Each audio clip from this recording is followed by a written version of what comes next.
আসসালামু আলাইকুম এভরিওয়ান, সবাই কেমন আছেন? আশা করি সবাই অনেক ভালো আছেন। আর ইগনোর মাই রুম, আমার রুমটা অনেক অগোছালো। আর আজকে ভাবলাম আমরা একটু শাড়ি পরবো। আমরা বলতে আমি, আম্মু আর আমার খালামণি। উনি কিছুদিন আগে গ্রাম থেকে আসছে আমাদের বাসায় বেড়াইতে, তো ভাবলাম যে আমরা আজকে একটু শাড়ি পরি। যদিও এখন রাত আর শাড়ি পরতে কোনো রিজন লাগে না। মূলত এই দুইটা শাড়ি নেওয়া হয়েছিল আমার জন্য আর আম্মুর জন্য। এর মধ্যে খালামণি চলে আসছে, তো ভাবলাম আমি আর আম্মু শাড়ি পরবো, খালামণিকে বসে থাকবে নাকি। আর আমার খালামণি হচ্ছে আম্মুর বড় বোন। খালামণিকে বলছিলাম এই দুইটার মধ্যে একটা পরতে, বাট খালামণির নেয় নাই। এর জন্য ভাবলাম খালামণির জন্য একটা হালকা কালারের শাড়ি নেওয়া যাক। এটা হচ্ছে সেম শাড়ি বাট কালারটা চেঞ্জ। তাই খালামণিকে বললাম তুমি এই শাড়িটা পরো আর আমরা দুইজন ওই দুইটা পরি। শাড়ি দুইটা কেমন হয়েছে অবশ্যই কিন্তু জানাবেন। এখন হচ্ছে আমরা শাড়ি দুইটা পরবো, পরার পর আমাদেরকে কেমন লাগতেছে অবশ্যই কিন্তু জানাতে ভুলবেন না। এখন আপনারা সবাই আমাকে আস্ক করবেন শাড়িগুলো কোন পেজ থেকে কিনেছি।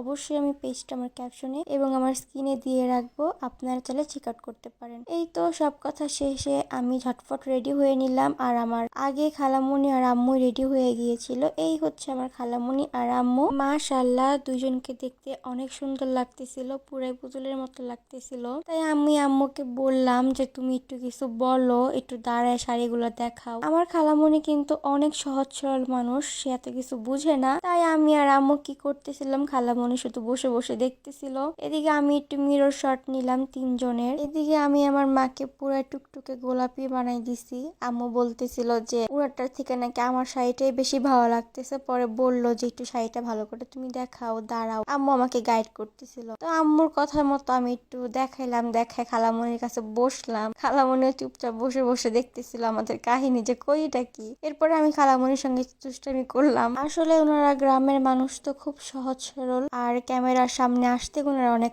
আনইজি ফিল করে। তো যাক, আমাকে কেমন লাগতেছিল শাড়িটা পরে অবশ্যই কিন্তু জানাবেন, জানাতে ভুলবেন না। অনেক দিন পরে শাড়ি পরলাম, প্রায় কয়েক মাস পর। আর আমার খালামণি গ্রাম থেকে অনেক কিছু নিয়ে আসছে আমার জন্য, মেইনলি অনেকগুলো পিঠা বানাই নিয়ে আসছে। যদি আপনারা চান তাহলে আমি সেই ভ্লগগুলো আপনাদের সঙ্গে শেয়ার করব। আর শাড়িগুলো যে পেজ থেকে নিয়েছি পেজটা আমি স্ক্রিনে দিয়ে দিব, আপনারা চাইলে চেক আউট করতে পারেন। আর আমার জন্য একটু বেশি বেশি দোয়া করবেন। আমার কিন্তু চোখের রিসেন্ট অনেক প্রবলেম হচ্ছে, যার জন্য এখন থেকে আমি চশমা ইউজ করা শুরু করে দিছি। কানা হয়ে গেছে এক কথা বলতে গেলে। আমার নিজের কাছে কেমন আনইজি লাগতেছে যে চশমা পরে কেমন লাগতেছে না লাগতেছে। চশমা তাই একটু খুললাম, খুলে নিজেকে দেখতেছিলাম যে কেমন লাগে। আমার মা তো আমাকে বলতেছিল আমাকে নাকি আজকে পুরাই বউদের মতো লাগতেছে।